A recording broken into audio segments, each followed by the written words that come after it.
Hi everyone, welcome back to Nasedyanka. This is the channel where I talk about Bulgarian history, culture, tradition, and faith. So, in this episode, I am going to introduce you to Saint Paisios of Hilendar, or as we call him in Bulgarian language, Paisi Hilendarski. The Bulgarian church by far commemorates him on June 19th. The old calendar, according to the old calendar, I have seen that this is July the 2nd. So in this video, I will invite you to think about, are Christians truly, really expected to bite their tongue and placate or people please at all? Because I'll give you the answer away right away. The truth is, not at all. Not at all. And you will see this in the great example of this wonderful Bulgarian saint who shown in the example, gave us the example of being an advocate for justice, for consciousness, being the voice of righteousness and of life. So when the Bulgarian people fell into the worst condition under the double 5th-century Greco-Turkish slavery, then God raised up the holy and venerable Paisios of Hilendar, who wrote his remarkable Slavic Bulgarian history, and through it he instilled national consciousness, self-awareness, call it pride nowadays in American language, and strength in the Bulgarian people. He pulled them out of their despair and marked the beginning of the Bulgarian revival. Side note here. Why do we say the Greco-Turkish rule? Because when Bulgaria fell under the Ottoman Empire's rule, as Ottomans took over Constantinople, where the ecumenical patriarchate was located, they subjugated all Orthodox Christian territories that they had conquered under the ecumenical patriarchate, which again was in Constantinople, which was under the Ottoman rule. So at that time, icons written icons that were written in Slavonic were also burned as Christians were being persecuted. So Paisios of Hilendar was born in the city of Bansko, Bulgaria, in the very skirts of the legendary Pirin Mountain, Bulgaria, in the year of 1722, in a pious family. One of his brothers, Lavrenti, was the abbot of the Hilendar monastery, and the other, Valcho, was a generous donor to churches and monasteries. He first became a novice in the nearby Rila monastery, again Bulgaria, where he nourished his soul with patriotic care for his own people and the sainthood by the Bulgarian saint John of Rila. So I'm going to pause for a second so you can see a few images of him, icons that I've included here.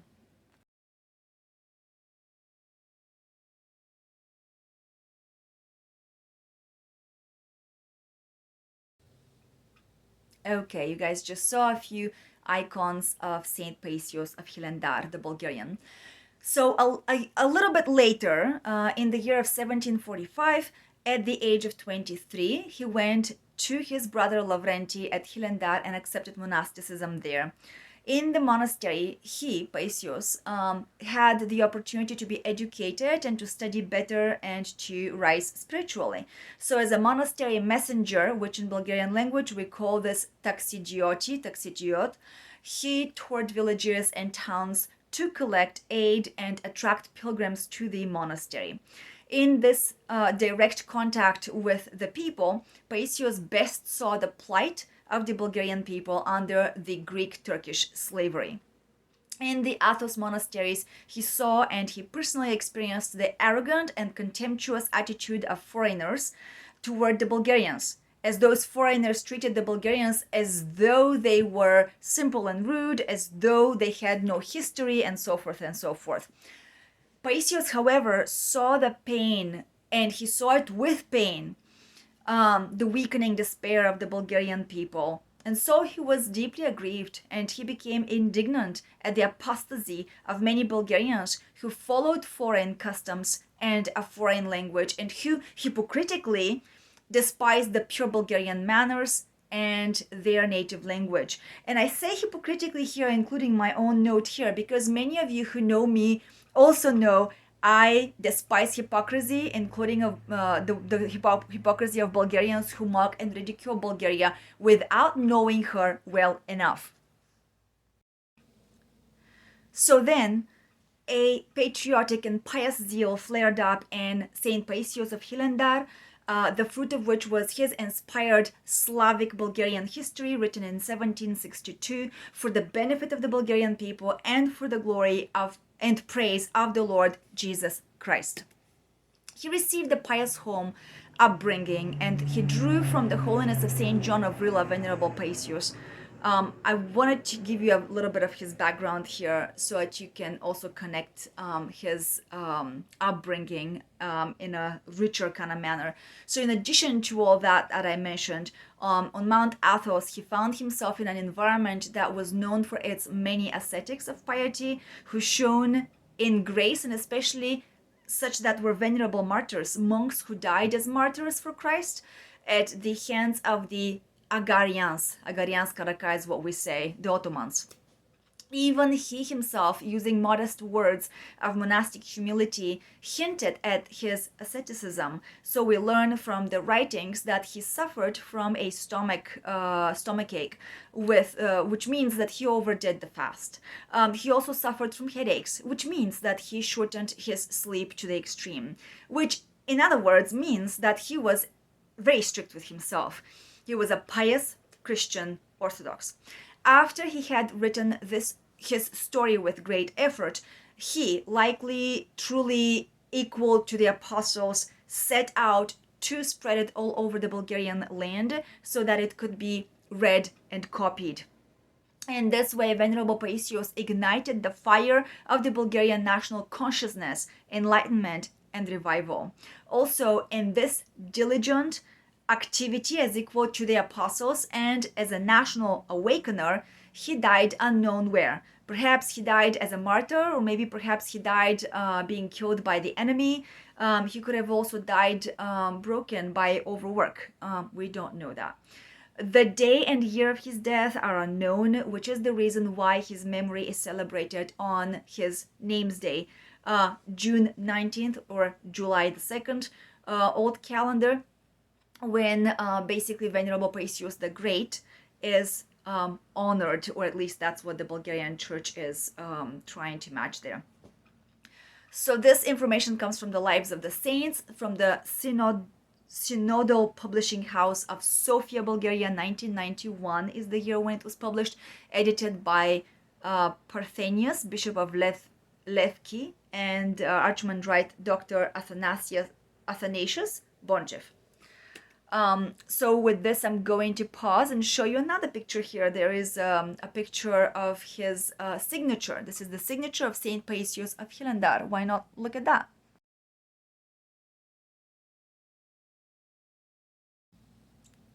And after his signature, here is an image of Slavic Bulgarian history by Saint Paisios Hilendarsky, the first Kotlinsky transcript from Saint Sophrony Vrachansky, another Bulgarian saint, from the year of 1765.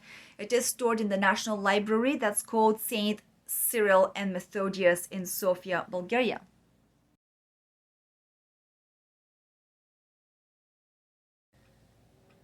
Okay, so you guys just saw this picture of Slavic Bulgarian history, the book as well, the first copy. So Slavic Bulgarian history does not have the character of a scientific and critical study of the past of the Bulgarian people. Nonetheless, this doesn't diminish its enormous importance in the least. Written with great pathos, it exudes the author's love for family and fatherland. In other words, Saint Paisios of Hilendar was inspired by a pathos, love for the motherland, for the fatherland, for family and nationalism. I'm saying this because nowadays there is a running word against that, as if these are bad things. But you guys, these are the footprint, these are the prints of our human background. Of course, we have to know our roots in order to have a consciousness, in order to have an identity. So with fiery words, he actually calls the Bulgarian people to a national awakening, and he directs angry rebukes to those of our compatriots, our brothers and sisters, the Bulgarian brothers and sisters, who had renounced their cultural, ethnic background and language. By telling about the great past of Bulgarian people, Venerable Paisios of Hilendar emphasized those moments of its history, of the Bulgarian history, in which the Bulgarian kingdom, the Bulgarian country, experienced its greatest power. He did this in this manner so that, or in order to inspire his readers and to suggest to them the necessity of the restoration.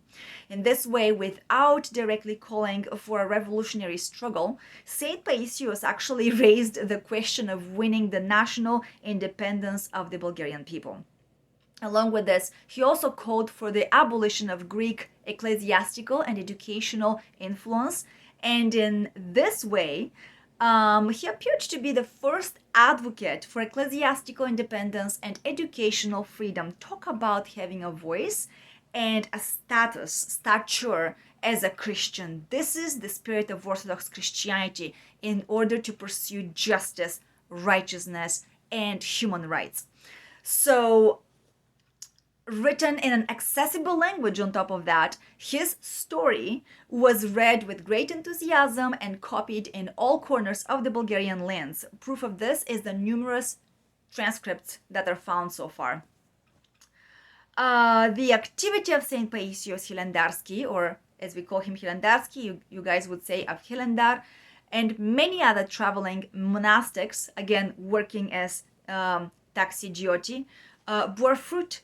This was an enlightened and ecclesiastical movement that was born in the Bulgarian lands, and a little later, the struggle to win political independence for Bulgaria began.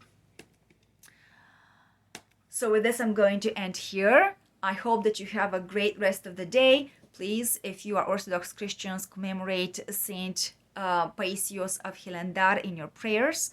Pray to him, and do not be shy to have a voice, to be an advocate for goodness, righteousness, and human rights. Thank you. Bye-bye.